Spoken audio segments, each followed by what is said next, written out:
Leo na hamu ya nyie wale watu wawete na watu wa Nkwani na Wachake. Jibu lenu hili hapa.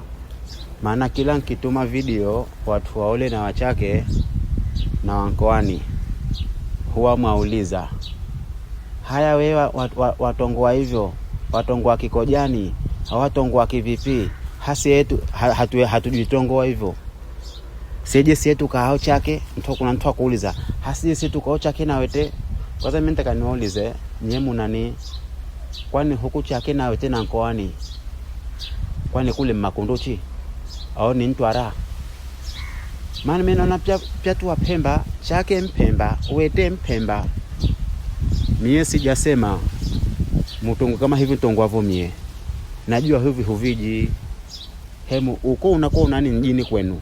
Hemu tongo wa hivyo unavyojua we. Kama we ni Mpemba Chake, tongo wa Kichake, Mpemba Wete, tongo wa Kiwete, Mpemba Nkwani. Lengo letu siye kila Mpemba alipovyaliwa tonge kikwao. Sijasema mimi tongo kama hivi tongo wavo mie. Tongo wa kikwenu, msizarau makwenu.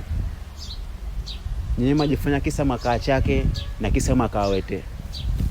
Hakuna lolote huko, kwa sababu nyinyi mstiro ni yale maduka. Maana ikifika saa 12 utasema angalau pale panabwa bomu la samaki. Pia watu washachanyika. Kwa sababu sisi asili yetu kwa huko ngambo. Maana pale Chake na Wete ni asubuhi. Ikifika saa 12 hakuna jambo.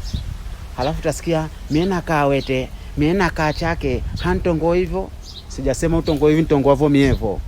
Tongo wa kikwenu likozaliwa. Popote pale Mpemba ulipo, tongo wa kikwenu. Sijasema utongo kama mtingo wapo mie. Maana huwa hili swala kila pahali naulizwa kwenye komenti humo. Sijasema utongo kama ntongo wavo mievo. Tongo wa kikwenu kama Mpemba Wete, tongo wa Kiwete. Najua Kiwete si Kiunguja, Ngipemba. Kama Mpemba Chake, tongo wa Kichake, Kichake si Kiunguja, ni Kipemba. Mone, msijifanye watu wa Wete na Wachake, msijifanye watu wa Unguja, Mpemba. Tena wengine wa huko mabonde mporomoko. Tongoani kikwenu, msijifanye hashuo nyie, Mpemba.